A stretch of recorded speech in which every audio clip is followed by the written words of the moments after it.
Stanford University. All right, guys. Welcome to CS 193P Lecture 7. We talked a lot on Thursday last week, I guess, about the basics of view controllers and some of the really fundamental things.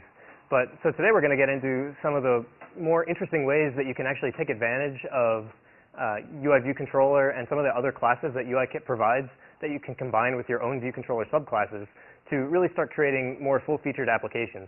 A lot of the basic view controller stuff we talked about last week is kind of the fundamental stuff, and a lot of it by itself probably doesn't seem super interesting. It kind of standardizes the controller of the model view controller for you and gives you a good starting point for that. But by itself, it doesn't really make an application. So we'll talk about a bunch of things today that really let you take that and make a full application out of it. So first of all, any questions from Thursday, assignment 3, anything anyone needs any help with? All right, cool. So a couple of announcements. Assignment 3, as you know, is due tomorrow.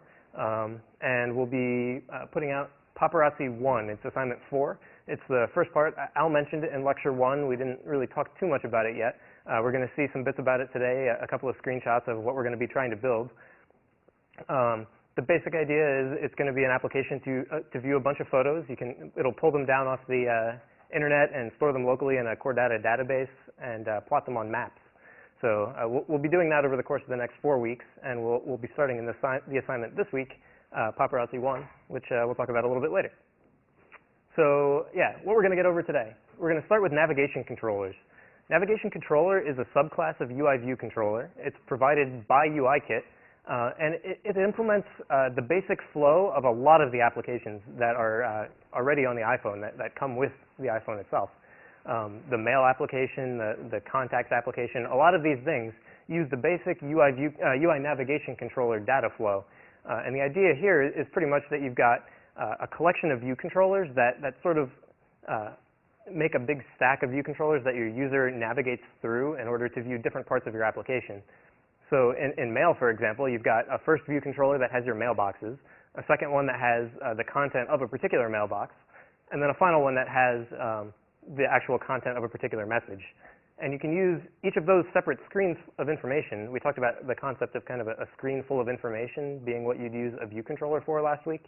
Each of those separate screenfuls and separate view controller subclasses you can put on a navigation controller, and that provides a lot of the default behaviors that you need to allow the user to slide back and forth through them and get to different parts of your app.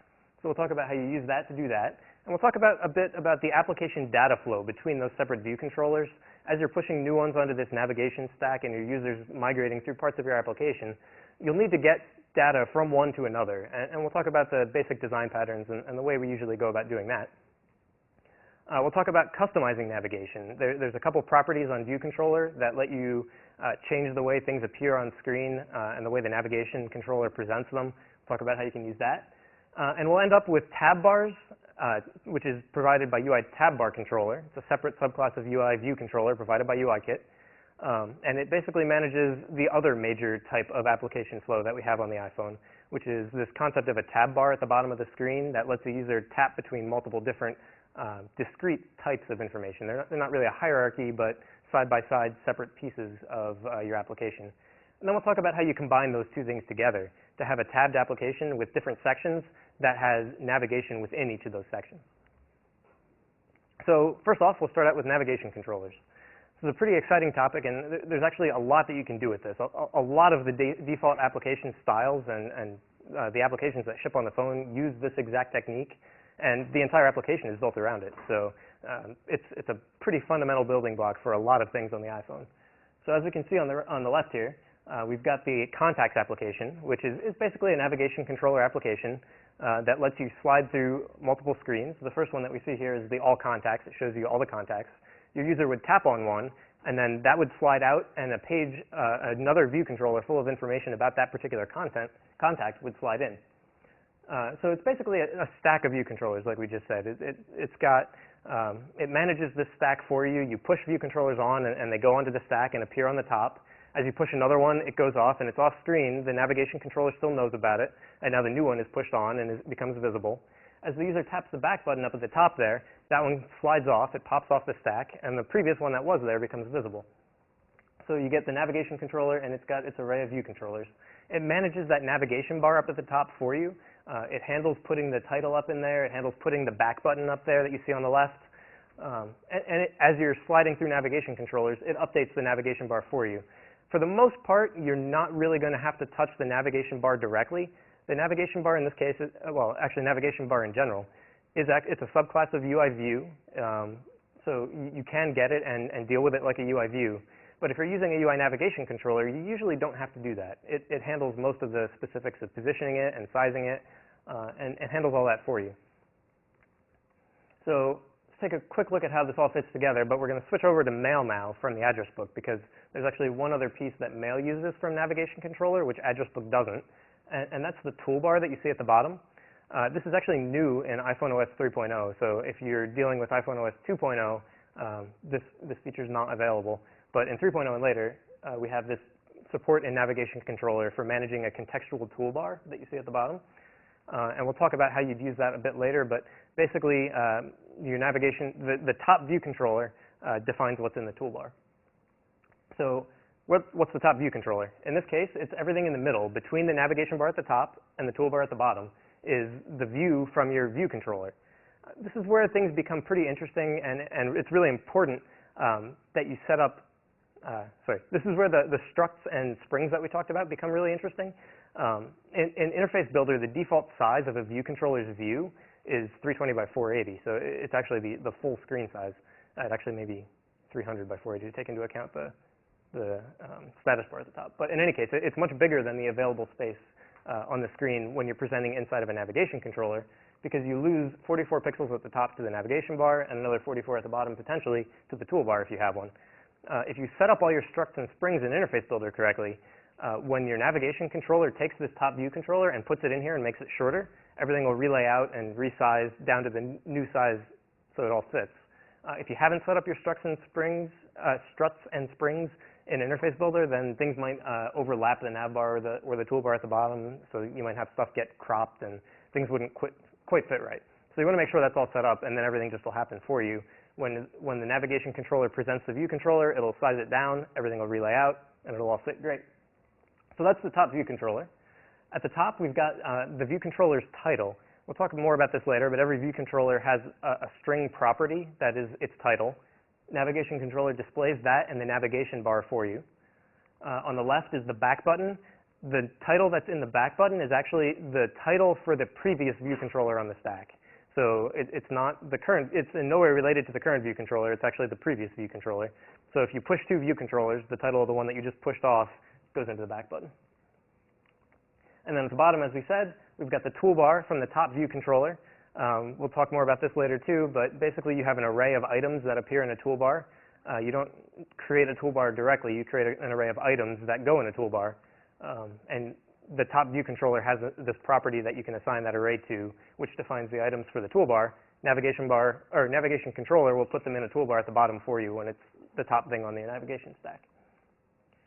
All right, so we've talked a lot about navigation stacks here as we're talking about this concept of navigation controller. And as I mentioned, it's an array of view controller subclasses usually. Could just be a UI view controller, although generally you don't use UI view controller directly. You usually subclass it because you need to provide some controller-specific logic for the particular subclass that you're dealing with. So we've got this concept of view controllers on the navigation stack. So how do we get them there? Well, you usually will start out by pushing a view controller onto your navigation stack. So there's a method on UI navigation controller called pushViewControllerAnimated. The first parameter it takes is the view controller you want to push on, and then a property defines whether or not that should be animated during the transition. This is interesting when you're first setting up your application, especially. In that case, you often want to say animated no. So as you're creating your application on first launch and you're setting up your user interface, if you want to have the application start out with multiple things on the navigation stack, you don't want to have the user see them all animate on right at the beginning. So you'd usually, in that case, push view controller animated no so that they just all show up on the final one without seeing the animations of the intermediate ones pushing. And then to get them off, we have a pop view controller, which also takes an animated parameter to define whether or not to animate that transition. the normal transition for navigation controller when pushing and popping. When you push a view controller, it takes the new one and slides it on, sliding the old one off the other side. And then popping is the inverse. It slides it the other way. So the animated determines whether or not that slide is going to happen. And pop view controller actually returns the view controller that's being popped. I mean, I'm sure you know from your normal just CS in general how a stack works. You push some things on it. It's first in, last out, so you push a couple things. When you go to pop, it's going to remove the most recently pushed, and it'll return it to you if you want to hang on to it. UI navigation controller retains any of the view controllers that are pushed on it. So if you don't need to have a reference to it for your own purposes elsewhere in the application, once you've pushed a view controller onto a navigation controller, you can actually release it yourself. Navigation controller maintains that retain count for you. When it's popped, navigation controller will auto-release it. So if you don't have a reference to it and a retain count to the view controller being popped somewhere else, at this point you'll be getting back an auto-released object that'll go away if you don't hang on to it. And then the final new method, which is actually added in iPhone OS 3.0 as well, is set view controllers animated method. It's basically, it lets you replace the entire contents of the navigation stack with one call. This is probably not going to be used very much in this course. There's definitely specific cases where you might want to do it. The general case will be pushing and popping. Usually adding and removing things from the navigation controller is a response to a user interaction. The user selects something in a table and you push a new view controller on. But if there's a case where you actually need to replace the entire view hierarchy or set it up all at once with one call, you can do it with set view controllers animated, and it'll replace all the view controllers on the navigation stack. If the ones that are being replaced, if the new array of view controllers that you're setting contains the view controller that's currently visible, navigation controller will do its best to animate to that. So if it looks like it's a pop, it's going to try and animate the pop. How that works is kind of an implementation detail, and you can kind of play with it to see what it ends up doing. But basically, it'll do its best to either maintain no animation if the view controller doesn't seem to be moving, or animate it if it looks like it's shifting around in the array. So that's how we modify it. As I mentioned, you have to, at some point, push your first view controller. You create your UI navigation controller, and you have to get something on it to start out. So what's that going to look like? Well, we're probably going to do it when we're setting up our initial application. So a great place for that is in the application delegates. Application did finish launching. As we already saw from some of the previous assignments, application did finish launching is the first thing that gets called after the application has come up on screen, has begun to animate up, but before it actually becomes visible. So it's a good place to set up our initial user interface. So the first thing we'll do is allocate our new UI navigation controller. In this case, we're just going to do it in code so that we can kind of see how this looks and the specifics of how you would implement it in code. A lot of this you can actually do in Interface Builder as well. If in your main window nib you just dragged out a UI navigation controller, that would be equivalent to alloc initting one here. Obviously, you'd need to create an outlet from your application delegate to the nav controller so that you can get a pointer to it. But you can either alloc init it in code or just create it in your nib. So in this case, we'll alloc init one right in our application did finish launching. And then we'll use the method we just saw, push view controller animated, to put our first view controller on it. In this case, we'll assume we've already got some subclass of UI view controller, and we've alloc initted one. So we've got our first view controller. We'll push it on there. Animated no, because we don't want to see the transition for the first one. And finally, we have to add that to add the navigation controller's view as a subview of the window. This is pretty similar to what you saw last week for just adding a view controller's view to the window. In this case, we'll add the navigation controller's view to the window. Navigation controller, as I already said, is just a subclass of UI view controller. So it already has a view property, and it knows how to give you back a view. It actually manages a view that contains some other views, including the navigation bar, the tab bar, and your view controller's views that are being animated around. So the one it gives you back actually contains all those other things. So you just ask the nav controller for its view and add it as a subview of the window, and that sets up the basic basis of your application. All right, so we've got our basic thing set up. In this case, though, it's not very interesting yet, because all we've really got now is a simple navigation controller with one view controller. But the whole point of navigation controller is to have this stack of view controllers. So in response to some user action, we want to push some new view controller onto the stack. So what's that going to look like? Well, in this case, we're going to assume that we've got some action method, possibly an ID outlet set up to connect to a button when the user presses the button, or maybe a table view selection notification, which we won't talk about until next lecture, but you'll see that then. basically some action method gets fired as a result of the user doing something. So we'll call it some action. We're going to create a new UI view controller in this case.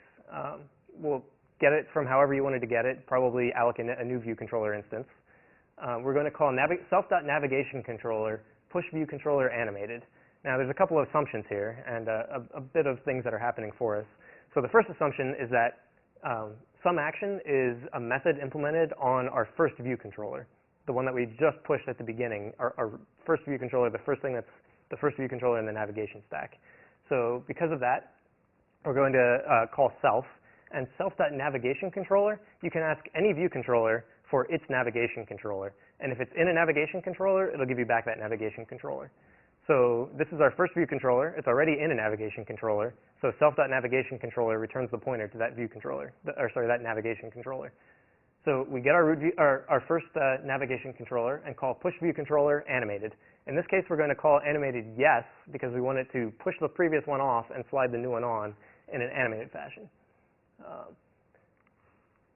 So you almost never call pop directly. This is how you're going to push things on. But when you go to remove something from the navigation stack, you've pushed a new one on, now you want to get it off. You usually don't do that programmatically. For the most part, that's done by the user when they tap on the back button, and UI navigation controller implements the handling of the back button tap for you. So for the most part, you don't generally have to call pop view controller. There's some cases where you might. For example, in the iPod application, while it's playing through songs, when it gets to the end of a playlist, if you're looking at it and it's actually at the now playing screen, once it finishes the last song in the playlist, it goes back to the list of songs. And that's basically just a programmatic pop of the top view controller. So there are some cases where you might want to do it, but generally speaking, you're going to rely on the user tapping the back button to pop, so you usually don't have to do that yourself. All right, so that's the basic idea of what we're going to do. Let's do a quick demo and take a look at how all this fits together and how we set it up. All right, so we're going to create a new project. We'll create a window-based application. There's actually a navigation-based application template that is available in Xcode for you that sets a lot of this up. But for the purposes of what we're trying to show here, it's kind of set up a bit too much. It would also give us a bunch of table views, and it's more than we need right now. So we'll actually start out with a window-based application, just as a really basic starting point. We've already seen this before, so I'm just going to create a new push pop project. And we've got some basic classes, but we don't have any view controllers yet because we just created the window one. So let's start out by creating our new root view controller. So we'll create a new file and do UI view controller subclass. So one of the nice new things in Xcode and iPhone OS 3.0 is that you can actually, when creating your view controller subclass, tell it that you want it to create an XIB for you.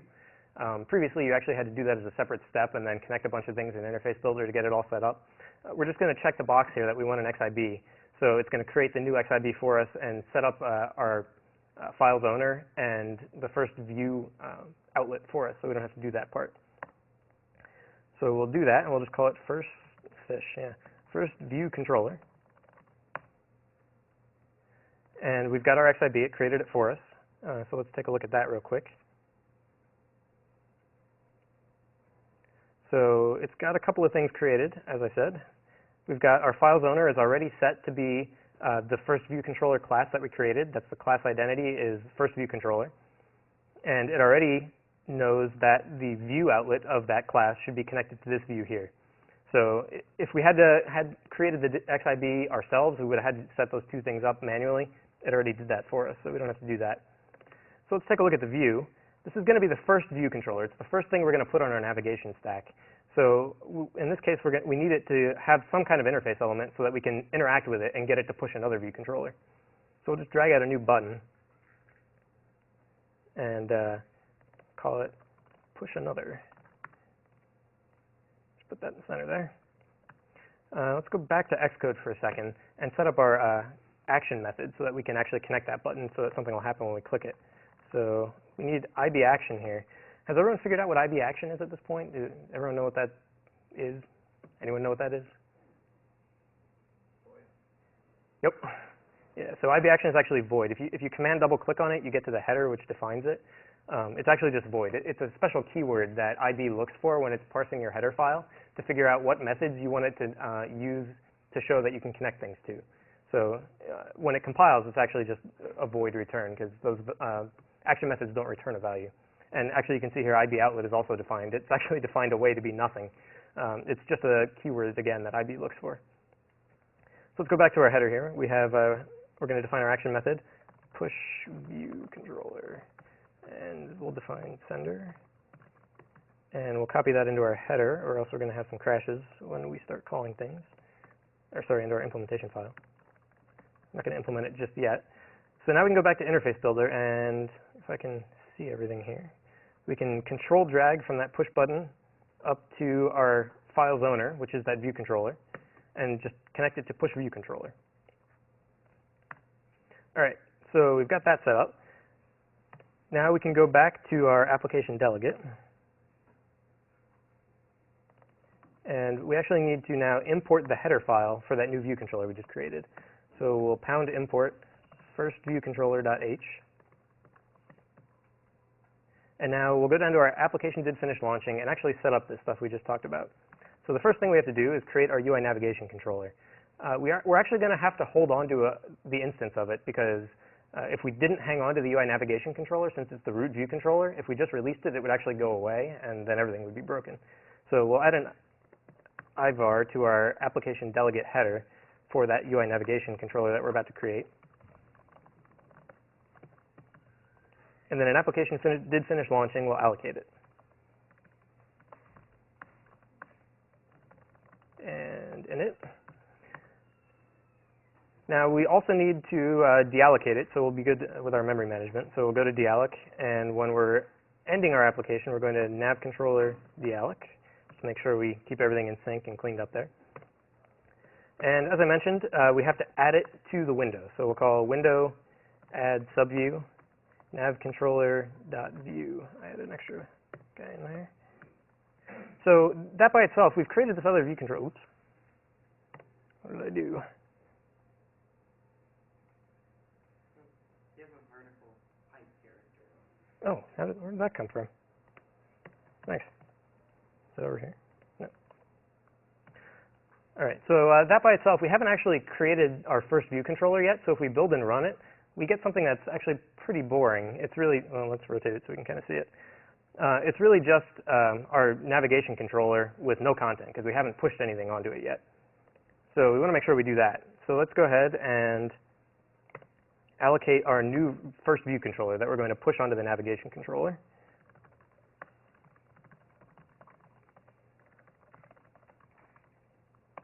Oops. Alloc init. We have our nav controller here, so we can just nav controller push view controller animated. Push view controller, that first view controller we just allocated. Animated, yes, because we want to actually see, sorry, animated, no, because we don't want to see it slide on.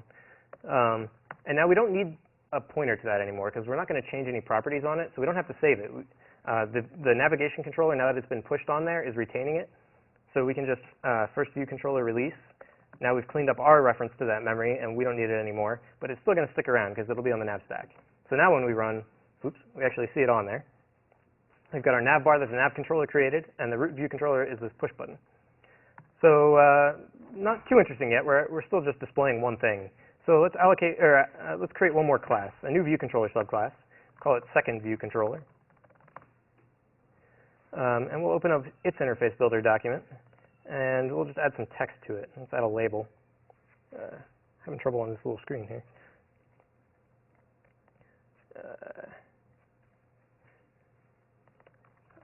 Second. Put that in there.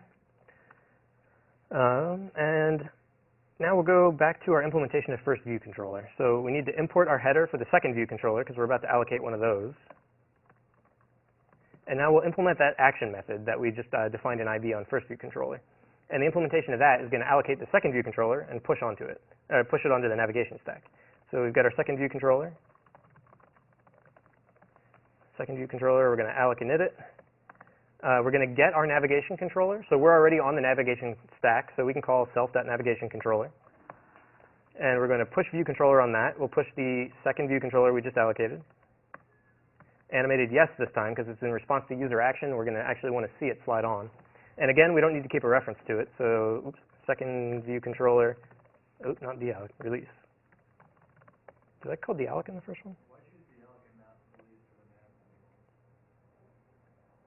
because I called the wrong thing. Sorry about that. That should be released.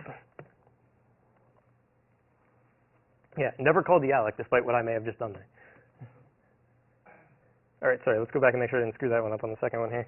So we're allocating our second view controller, getting the navigation controller, and pushing that second view controller onto the stack, and then we're going to release it. We don't need it anymore. So now we can just push that on. It says I'm second. However, up in the nav bar, we don't really have any interesting things happening yet. There's no title up here. The back button just says back. It's not particularly interesting. So let's go back to these two view controllers real quick. And do we actually have an awake from nib in here yet? Oh, sorry, custom init.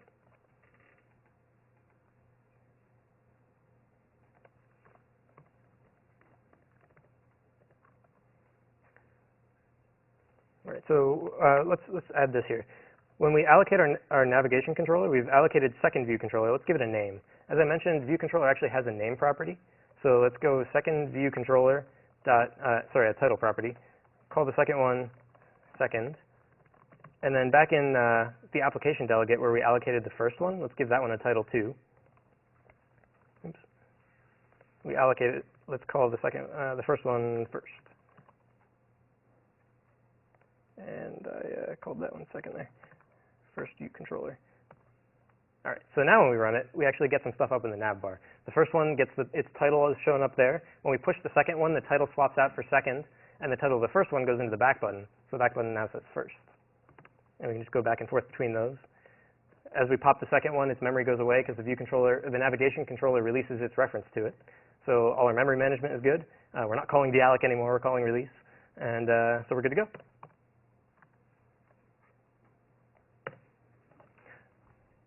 All right, so now we've got this navigation hierarchy set up, and we've got two separate view controllers in there, and we can push between them, and that's kind of cool. We can see some stuff.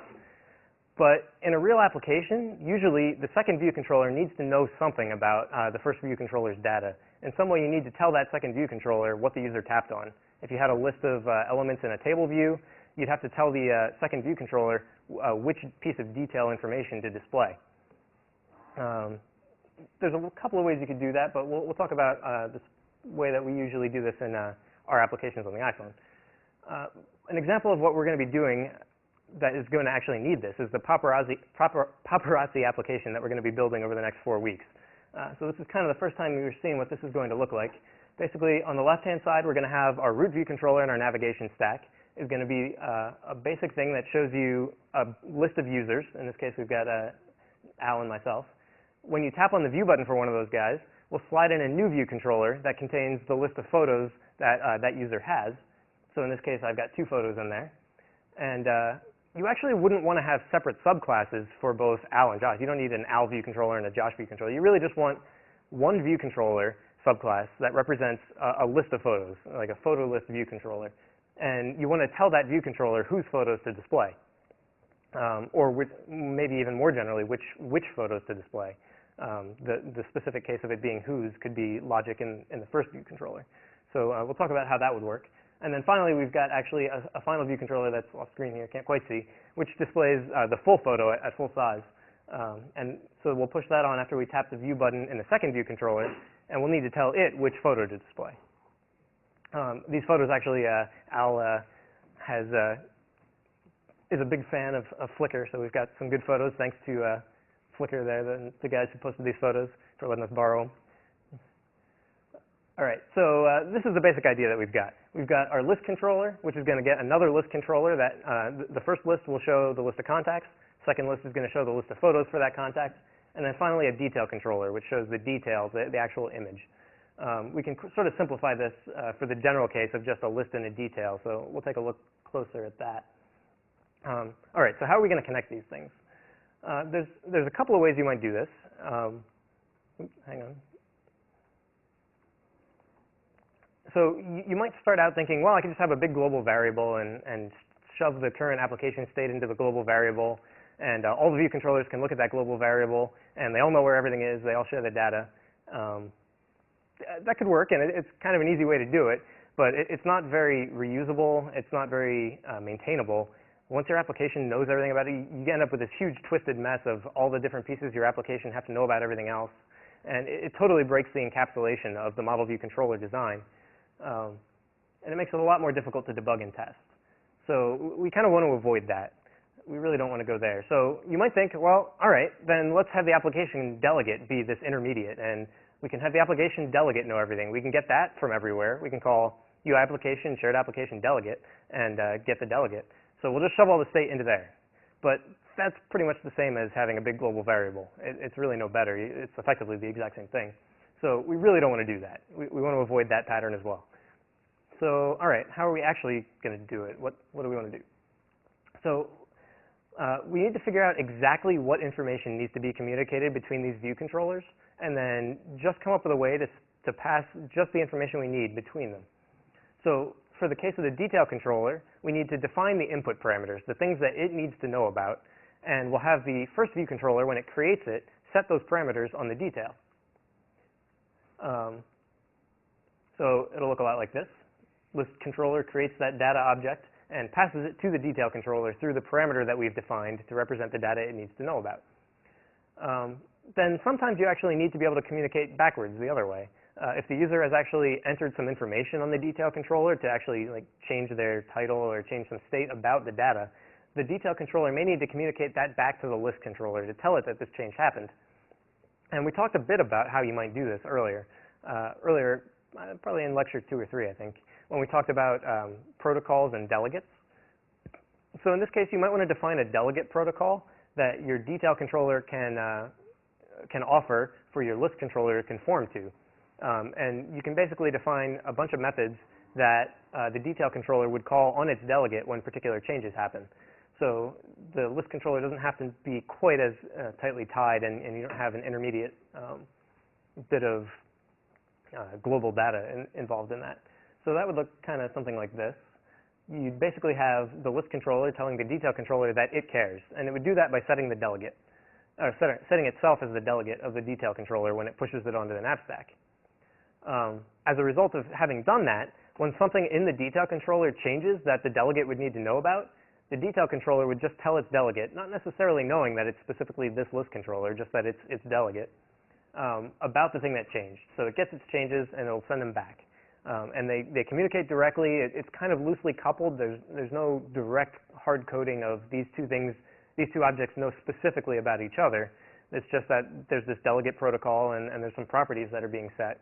So nothing's really set in stone. You can still take these two pieces apart and use them in other places and have some other object as the delegate of your detail controller, and everything could still work. So as long as you maintain kind of this loose coupling, it keeps it pretty flexible and makes your code more maintainable. So it's a pretty convenient way to do this and makes it pretty easy to maintain and change your code as you go forward. All right, so let's take a quick look at just an example of this in one of the headers that actually ships as part of UIKit. That's the UI image picker controller. So we'll just open that up. I don't know if you've seen the Open Quickly dialog yet. I tend to use this a lot. If you hit Command-Shift-D, it opens up this Open Quickly window. It's up in the menus there somewhere. Oops, sorry. So UI image picker controller. It's actually a subclass of UI view controller. Well, actually, this is a little odd. It's a subclass of UI navigation controller. That's not something that you'll normally see, and for the most part, when you're writing your own code, you won't usually subclass UI navigation controller. You usually subclass UI view controller. But in this case, it subclasses UI navigation controller, which is okay because that's just a navigation controller, and sorry, that's just a view controller, and it can be used to present modally. It can slide up. You can see a little more about that. We won't talk about it too much today, modal presentation, but you can check it out in the UI view controller header. And it defines some information. So you can, oops, let's go down here. It's got some properties. The interesting one here is the delegate. So when another view controller is going to be presenting this image picker, the other view controller doing the presentation can set itself as the delegate, so it can be told about interesting things that happen in the image picker controller. And a couple of examples of what that might be are down here. It's kind of hard to see. Let's make this a little bigger. So here we've got the protocol defined, the UI image picker controller delegate. And these are the methods that can be implemented on the object that sets itself as the delegate. So we can find out, for example, the image picker controller will tell its delegate when when the user finished picking an image, and it'll tell the delegate what image was picked, along with a dictionary of some other information. For example, like if the user cropped the photo, it'll include the information about the cropping. And it'll tell the delegate if the user canceled. So there's a cancel button in the image picker controller. It'll tell the delegate if that cancel button was pressed. So that's kind of the communication from the view controller, the detail view controller, back to the list. And then the other way around is through properties, as we said. When the first view controller presenting the image picker controller first presents it, it can set some properties on it to tell it what to show. So for example, it can decide whether or not it should show some camera controls, an overlay view. A lot of these are actually new in iPhone OS 3.1, and they support some of the more interesting things that the image picker can do. You can basically present controls over it. So as you're showing the camera, basically, you can put your own custom views over top of the image that the camera is displaying. And all that's set up through these properties that you can set on the image picker controller when you present it. All right. Yep. Well, let's do this real quick. I think we've got some time for this. So we talked about how you would use a property to pass some of this data. Let's take a quick look at what that might look like. In Interface Builder, we've got already this second view controller created, and we just put a label in there called I'm second. But let's imagine that we actually wanted to set the text on that when presenting the view controller. So if we go back to our second view controller, we'll need to create an outlet so we can get a pointer to that label. So we'll create our IB outlet, UI label, text label. And if we go back into Interface Builder, we can connect that from our files owner by control dragging. I'm doing this pretty quick, but you should have all seen this by now, so it should be pretty familiar. Create our label outlet, so now we've got a reference to it in the view controller. And we're going to create a new property that our first view controller will be able to set. So we'll call at property here. So it's going to be an NSString property. NSString properties, generally speaking, are copy. So we'll use copy semantics for this. We'll create a copy of the string passed in. Label. Now, we mentioned, Al mentioned in the lecture last Thursday that view controllers generally create their views lazily. So usually you won't want to store your data directly in the view itself, because the view may not even exist yet. If this view controller hasn't been presented on screen, the nib won't even have been loaded, so text label will still be nil. So we actually need a separate place to store this label in case the application sets the label before the view has been loaded. So we'll create another NSString over here and call it label. This is our place to store that. And then we'll @synthesize label. So we're going to create the setters and the getters for that. Now we'll implement, so basically, if our first view controller now sets a label, it's going to set it into this string, but it's not going to show up in the user interface yet. So at some point, we need to actually update the content of the label. A good place to do that when you're first loading the view controller is in view.did_load. Oops. Void. So when the view loads, so in this case, the view gets loaded from the nib. As soon as that's done and all your outlets are set up, view.did_load will get called. So that's a great place to configure any of your views with static data that you've already got stored. Sorry, not static, but with data that you've got stored. So we'll set our labels, our text labels, text, to the label that we just stored. And now in first view controller, when we created our second view controller, we set its title. Now we can also set its label. So we'll set the label to, well, let's actually do something a little more interesting here. We'll create a static counter that's going to increment. So create a static int and start that at 0. And every time that we go through this code, we're going to increment that.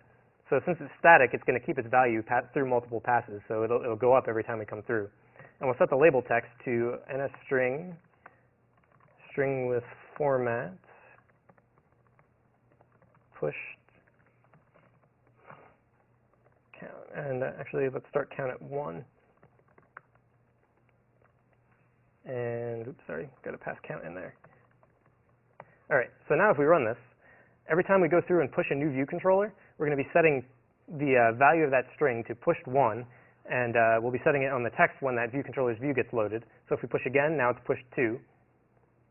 And if we keep doing it, it'll just keep going up. So every time we push the view controller, we're actually setting data on there and passing it through without using any kind of global variables or outside out-of-band storage. All right. So that's kind of the idea of the data flow. It's kind of how you want to get things through. We didn't talk too much. We talked about it, but we didn't really see an example of how you might get things back. You can kind of imagine how that might work. I don't know. Does that make any sense? Yeah, the concept of the delegation. You'd have a delegate. We'll post some sample code if you don't quite understand it. You can take a look at that. Basically, you define a protocol on your second view controller and define a delegate property. Your first view controller would set itself as the delegate, and then the second one can send messages to the first one through that protocol. All right, so there's some other things that navigation controller can do, which allow you to customize the look of the navigation bar with custom buttons or controls.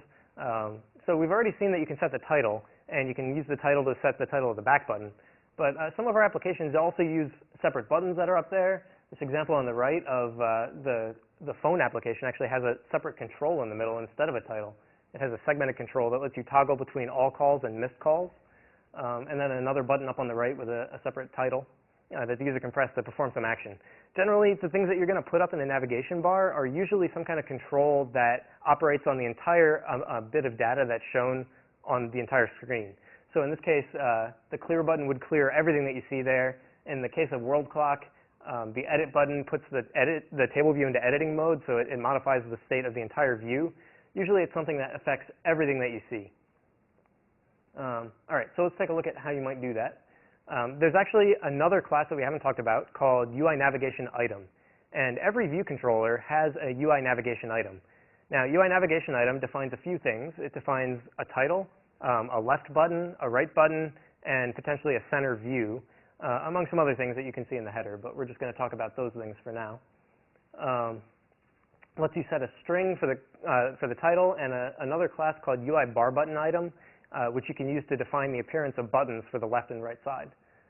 And there's some other properties. You can see them in UI navigation bar.h is where UI navigation item is defined. Every view controller, as I said, has a navigation item for customizing. When that view controller is the top view controller on your navigation stack, the contents of its navigation item are automatically displayed in the navigation bar, so you don't have to, again, modify the view or deal with the UI navigation bar directly. UI navigation controller will do that. So it looks kind of like this. This is sort of the ownership. You've got your view controller. It owns a navigation item, and the navigation item has a left bar button item, a title view, and a right bar button item. And you can, with those three properties, define those things that show up in your navigation bar. So let's take a quick look at how that's going to work. UI view controller actually already has a title property. So although UI navigation item also defines a title property, it's actually inherited from the view controller. In fact, we already saw this in the little demo there. You set viewController.title to some string, and that showed up in the navigation bar. You don't actually have to set the title on the navigation item. ViewController takes care of that. It passes it from that through to the navigation item for you. So that's defined as property copy and a string title on UI ViewController. And as I said, it's inherited automatically by the navigation item. All right. Oops. So the left and right buttons, to deal with these, we actually have to go to the UI navigation item. So we're going to need this UI bar button item class that we mentioned. It's the special class that defines the appearance and behavior of buttons. By itself, it's actually not a subclass of UI view, so a UI bar button item can't be put into the view hierarchy anywhere. It just defines the appearance of buttons that show up specifically in navigation and toolbars. It can display a string or an image in your button, or it can also display, there's a whole bunch of predefined system items. These are kind of the things that you see throughout the applications shipped by Apple. If you look at Mail, it's got a sort of a compose button that's a little square with a little pencil in it. There's a bunch of them. You can look at the header and see what ones are provided by default. If you don't like the ones that are there or you need something else, you can provide your own icon or your own title and have a custom button. And it also defines a target and action, just like regular buttons. Although it's not a UI button, it's a UI bar button item, it still has target and action properties. And we should be pretty familiar with this by now from some of the other stuff we've already done in the assignments. You can basically hook a bar button item up to some other object and set the action message that's going to be sent, the selector. And when the user taps on that button in the nav bar, that action method will be sent to the object, the target. All right, so there's a couple styles, as we said. There's a text button item, looks something like this. It can either have a border like you see there, or it can not be bordered. Usually text buttons generally are bordered. You'd set something up like this, and probably your view did load. At pretty much anywhere where you normally configure the appearance of your view controller's view, you'd also set up your bar button item and your navigation items. So in this case, we're going to create a new UI bar button item. We'll call alloc init with title, and this is kind of long. It takes just more parameters than most, but they're pretty simple. The first one's the title of the button, so in this case, foo. Second one's the style, in this case, bordered. There's also, as I said, unbordered. Target will be self, so this is our view controller that is going to be displaying this navigation item, so self is going to be the view controller. And the action method that we want to have called, we'll call the action method foo. And to get this to actually show up, we have to call self.navigationItem, which returns our view controller's navigation item, .left bar button item. So we're going to set the left bar button item on our navigation item. We'll set that to the foo button.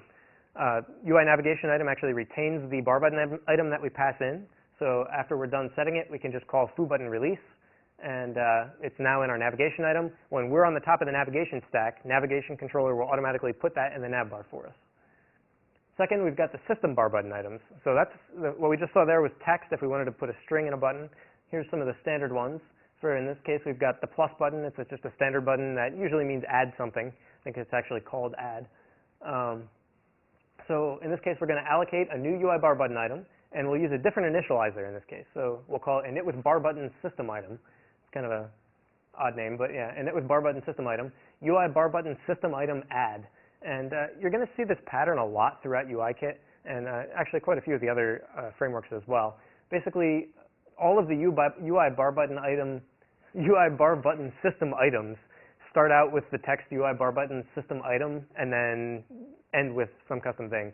So in this case, it's add, which is pretty nice when you're using Xcode because you can just start typing UI bar button system item, and the autocomplete pop-up will show you all the different options of UI bar button system items that are available. So you can see them right there as you're typing. We're going to say we want style bordered, so we get the border around it. Again, we'll set ourself as the target, and we'll pick a selector add, which we'll have to implement later. Call self.navigationItem.right bar button item equals add button, and then we'll release it because we've set it on our navigation item. There's actually another standard UI bar button item that is provided by all view controllers. It's mostly useful in the case of UI table view controllers, where it actually is set up already to have the table view enter and exit editing mode, which we'll talk about that on Thursday. But it basically puts the, when you enter editing mode, it slides over your content a bit and shows a little delete control on the left. The edit button it's basically this. So it's a pretty common pattern. You'd have an edit button up in your nav bar, which lets you edit the content on this particular screen full of information. So since it's so common, View Controller provides this bar button item for you, pre-created. So you can get at it by calling, oops, where are we at? Oh, well, that's what we were just talking about with that. You can get at it by calling self.edit edit button item in any view controller. It doesn't have to be any particular view controller. Just UI view controller itself implements this. So self.edit button item returns a UI bar button item that is pre-configured with the text edit. You could actually create one that says edit yourself, but one of the nice things about this is that it's localized. So if you ship your application to another country and the user has their phone set in French or German or something, the text automatically changes from edit to whatever edit should be in that language. So you don't have to worry about that when you're writing your app. So that's pretty nice. And in this case, you just deal with it the way you do with the other bar button items. We'll set it self.navigationItem.left bar button item equals that edit button item, and it'll show up on the left. As I said, it's automatically set up to with a target and action. The target's always self, and the action is always set editing animated. You can implement this method, and it'll get called when the user taps that edit button. As I mentioned, Table View Controller is a common place to use this. Table View Controller has an implementation of set editing animated that moves the table view in and out of editing mode for you. If you're doing some other kind of view that's not a table view, you can implement it yourself and indicate editing however you would in your particular view. The other example we saw in mobile phone a little while ago was a custom title view. We had that segmented control up there that let you toggle between all your calls and just your missed calls. So you can actually put an arbitrary view in place of the title. There's a property on UI navigation item called, called title view, and you can set an arbitrary UI view subclass there. So you just create your UI view subclass, anything you want, and assign it to that title view. It'll show up in the middle of your navigation bar in place of the title of your view controller. So in this case, we'll create a segmented control. Not going to really show the code for that, but basically you'd either get it out of your nib or call UI segmented control alloc init and set some segments on it. And then we'd set navigation item.title view equals segmented control, and again we can release it because the navigation item hangs onto it. The last thing that you might want to customize is the back button. If you've got a title, so as I mentioned, the title of your view controller is the thing that shows up in the back button. But you may have a title for your view controller that is just, it's pretty long, and as a result, the back button item would just be huge and would take up half your screen. And that might not be what you want. So maybe you want to do something to make that button shorter. You could just change the title, but then that also affects the appearance of the title in the navigation bar when that thing is visible. So you might want something different for the title in the nav bar versus the title in the back button when it's not the top view controller. So an example of that would be maybe we've got hello there CS193P. And that's, I mean, it's not huge, but it's a bit long. It's probably more than we really want in our back button. So we can change that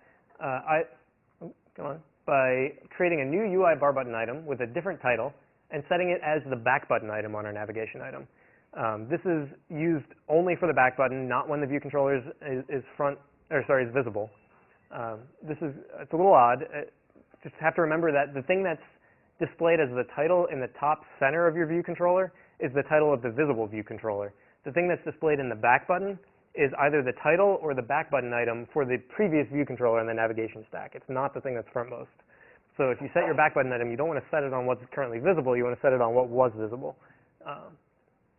So yeah, it's associated with the previous one. So if we do that, well, it doesn't quite look like that, but basically you end up with this. And the back button will end up saying hey instead of hello CS193P, even though the title of that view controller is still CS1 hello there. All right, so let's take a quick look at that. Just modify what we've already got. Oh yeah, sure. You should allocate the previous button, right? The one that said hello CS193P. Mm-hmm. Yeah, sorry. The self in these two cases would have been two different. Would have been the same view controller. It wouldn't be different ones. So self.title would be hello there CS193P because it's the title of our view controller. It's not the thing that's currently topmost. The detail view controller is currently topmost. So we also want to set the back button item on that same view controller. Does that make sense? Let's take a look at it real quick. It'll make more sense when we see it. So we're going to do this on our first view controller here, let's take a quick look here. Well, let's make the title longer first. So in our application did finish launching, we set the title to first. Let's make it longer. This is the first view. All right, so now when we actually run this, the title is not ridiculous for the title. It says this is the first view, and it fits in there, no problem. But when we go and push, now the back button is actually really wide, right? Because the title in the back button is the title of that first view controller. So that's the thing that we actually want to try and change and make smaller. So the first view controller, we have its title. Second view controller, its title is second. The title in the back button still comes from the first view controller, not from the second one. So if we want to customize what that back button looks like at this point, we do it in the exact same spot. We set it on the first view controller, not the second one. So we'd call first view controller, navigation item, back button item, and actually we have to create one here. UI bar button item, back button equals UI bar button item alloc, and we'll set a title. So we'll create a new UI bar button item with a title. We'll call it first, just to keep it short. The style will be UI bar button item system, and as I said, we can just see what that's going to look like. So can autocomplete to these. So we'll autocomplete to bordered. It's actually doesn't really matter. It's going to do the same thing for you since it's the back button anyway. Since it's the back button, we don't need to set a target in action, so we'll set that to nil. The default behavior of the back button is always to go back one, so we don't want to change that. So now we can go back here where we were just doing this. First view controller, navigation item, back bar button item. We'll set that to the back button we just created, and then we'll release release back button. All right, so we set all those properties on first view controller, right? First view controller, we set its title to something long, and we set its back button to something short. So we still got the title. This is the first view. Now when we push the other one, now that back button comes from the first view controller, not from the second one. And we've got the title first. Does that make more sense now, or still not quite clear? No? Yeah. You create another object as a back button item, right? Mm-hmm. So where is the previous back button item getting released? So the question is, I created a new object that is the new back button item. Where did the previous one get released? In this case, there actually wasn't a previous one. The default value of back button item is nil, and it's created for you. But even in general, even if you had one, the behavior of properties is when you, so if you have a property that's its behavior is marked retain, when you assign some value to that property, the value that you just assigned gets retained, right? Now, if you replace that with some new value, when you assign again to that same property, the value that was already assigned there the first time gets released, and the new value that you're setting gets retained. So part of the semantics of property assignment with, sorry, not property assignment, but properties when the properties for retain and copy are to release the previous value before retaining and copying the new value. Mm-hmm. If this example would set a left button item, the second view controller, would that replace the back button? Yeah. So the question is, in this case, if I had set a well, let's do it. If I set a if I set a left bar button item on the second view controller, what would that do? Would I no longer be able to go back? And that is actually what would happen. So let's create a new UI bar button item in our second view controller. Back button, or UI bar button. It's called left button actually. Alloc, and we'll do this one with a title too. Actually, let's do a system item in this case. Init with bar button system item, UI bar button item, UI bar button system item. Let's do a compose. Target will be self. Selector will be selector compose. And then we'll get self.navigation item dot left bar button item equals left button. And then left button will release it. All right, so now if we run, we've got a custom left button, so now we actually get this compose button up here, and we've lost the back button. This is probably not so good.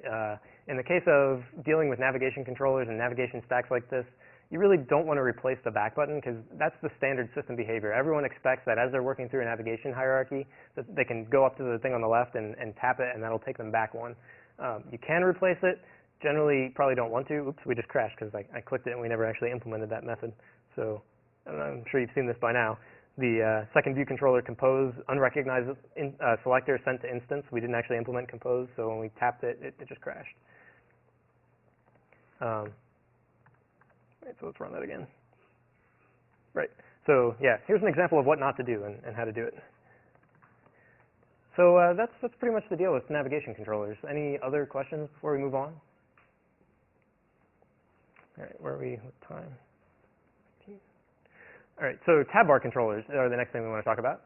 That's the other major style of application flow that we see on the iPhone pretty often. Let's take a look at what that looks like. It's pretty similar in basic concept. You've got some view controller, in this case the tab bar controller, managing an array of other view controllers. The big difference here is that unlike navigation controller where you're pushing them on and there's a stack of them, tab bar controller, there's just kind of an array, and it displays these tabs at the bottom in a tab bar that it manages. And as the user taps on them, it just swaps the views in and out from one to the other. There's no animation. It's just the user can tap between different, basically distinct parts of your application. So if there's no real navigation flow between them, you can kind of put them in like this. In the case of clock, there's basically 4 different modes. The clock can be either a timer, a stopwatch. You can set alarms, and there can be a world clock.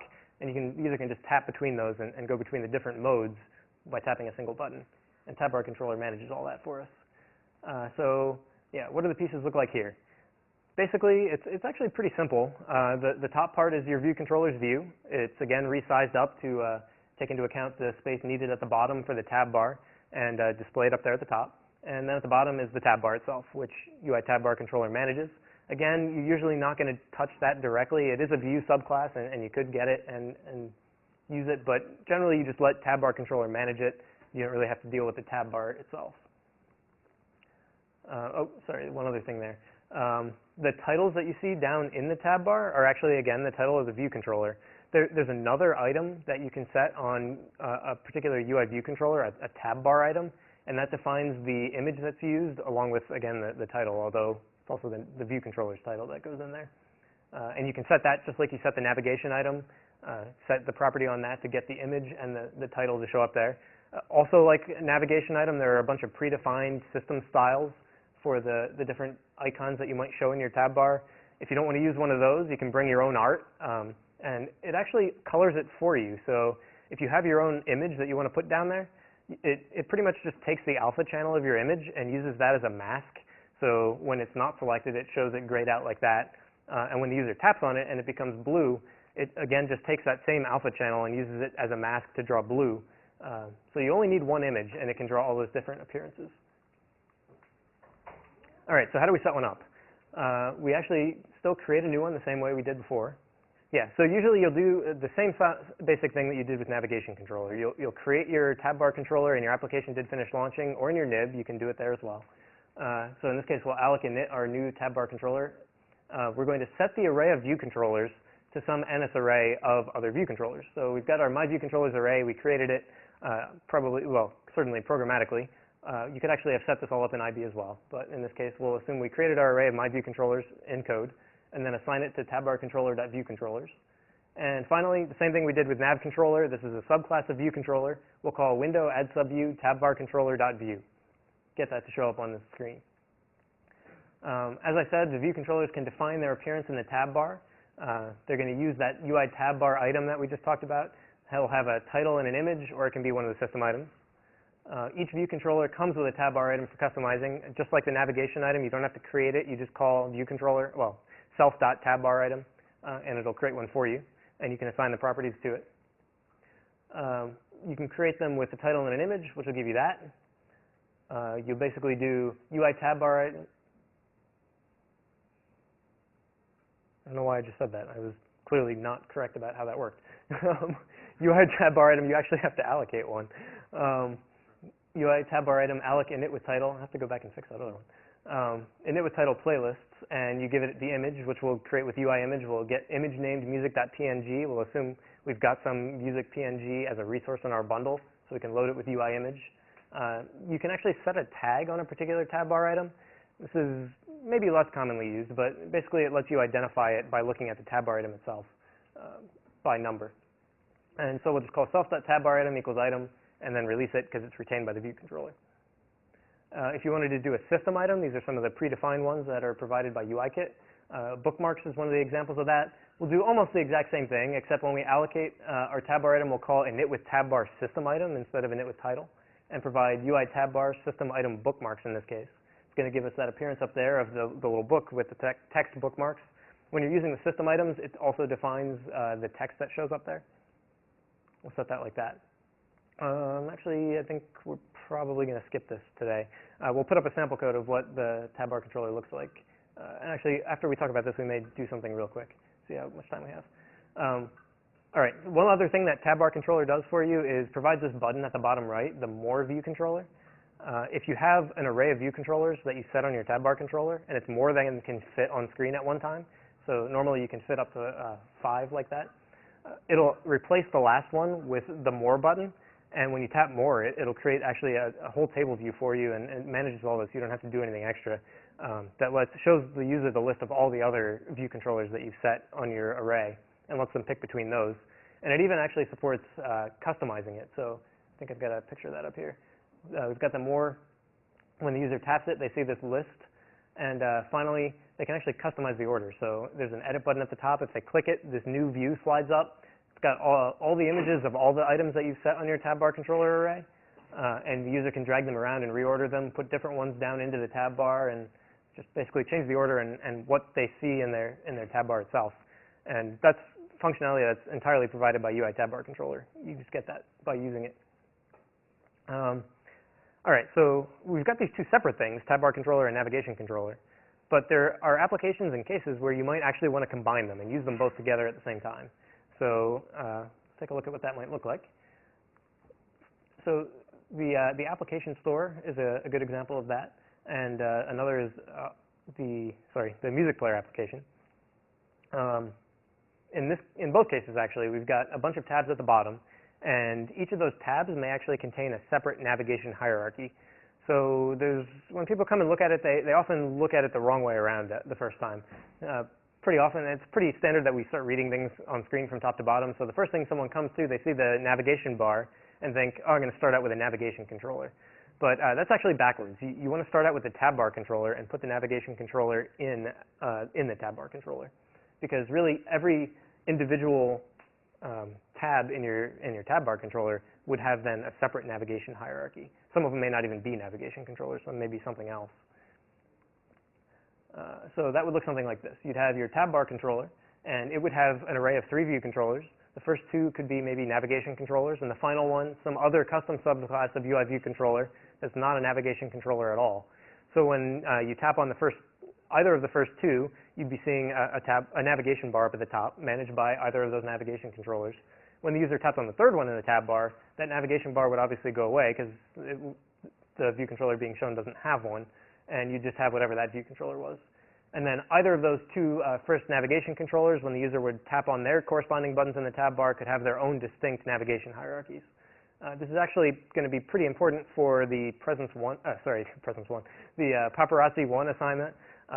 You'll see that when you get the assignment and start looking at it. Basically, we have a tab bar that's got 2 separate navigation stacks. So it would look something like this. You'd create your tab bar controller with tab bar controller alloc init. You'd create each navigation controller separately, so navigation controller alloc init, and then push a first view controller onto that first one. And then you'd add them to the tab bar. So you'd do array with objects, for example, to get an auto-released array. You'd have your first nav controller, your second nav controller, and some other view controller. Terminate it with nil. So we'd set that array of 3 view controllers as the view controllers for our tab bar controller. And each of those nav controllers would have separate first view controllers. First, any questions, and then we'll take a quick look at this because we've got a few minutes. All right. So let's take what we had before, and let's just add a tab bar to it. So we had this. Remember, we already had our first view controller, and we could push one, and we get a second. Except we kind of screwed that one up, so let's remove that line. That's not doing us any favors there. All right. So let's go back to our application delegate now. And where we were creating our navigation controller, we were hanging on to it up here. So now let's also create a tab bar controller. Oops, not a tab bar controller.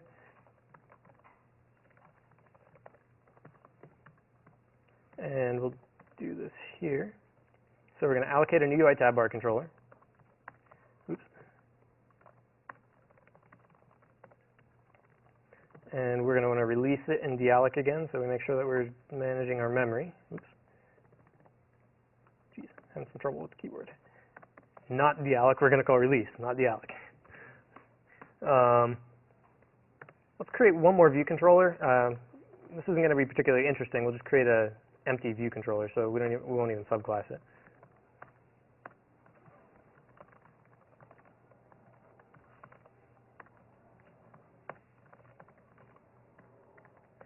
And we'll use then the view controller we just created, the empty one, and our navigation controller we created before as the 2 items in our tab bar controller.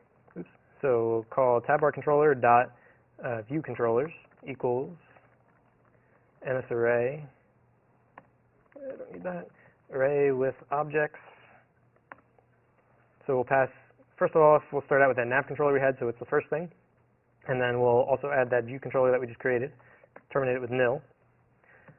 We have to change one more thing down here because we were already adding the navigation controller's view to the window. Instead, we want to add the tab bar controller's view to the window now. And that's really all we have to do. So now you can run it, and we've got our first view controllers down here. This is the first view. Its title is already in the bar for us. And the second one's over here. We didn't give it any content, so it's just that second empty view controller. but we can go back and forth between them. If we push the first view controller and we have the second one in our first navigation stack, we can still switch over to that new view controller we created. When we go back, everything's where we left it. And it's a totally distinct navigation hierarchy. If we really wanted to see that, we could actually, instead of pushing that empty view controller, we could just push a second first view controller. Sounds a little weird. So let's replace this actually, sorry, not that, this, with a new one of these first view controllers. Well, second first view controller. Sounds pretty good. And put that there. Except I kind of messed up the memory management here a little bit. So let's fix that. Second first view controller now needs to get released because we're not hanging onto a pointer to it. And yeah.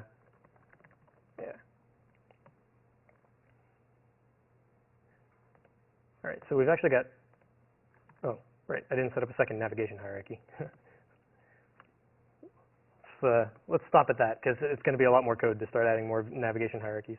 So yeah, we've got our one here that's distinct and independent from the other one that we put over here. Actually, if we were to try and push this, nothing would happen because we didn't put it in a navigation controller. So push another was actually calling that push method, which would call self.navigation controller, and that's returning nil in this case because this one's not in a navigation controller. But it still works over here.